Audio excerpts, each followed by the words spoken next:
So, doctrine is like a doctrine of equivalence is there, and there is a doctrine of a colorable variation is there. So, what is the meaning of that? As name suggests, probably you can gauge equivalence, or next is saying that a colorable variation. So, it is as a name suggests, some is like a, it is like a direct infringement kind of a thing, that it is a directly like a equivalent, it is like as is they are copying it.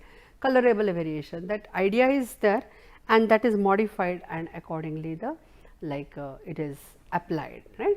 So, when we are talking about this doctrine of equivalence actually, so what happens here, that in this particular event I just I have told you that it is like happens that under some creation, this patented invention and allegedly infringing invention, they have a same function.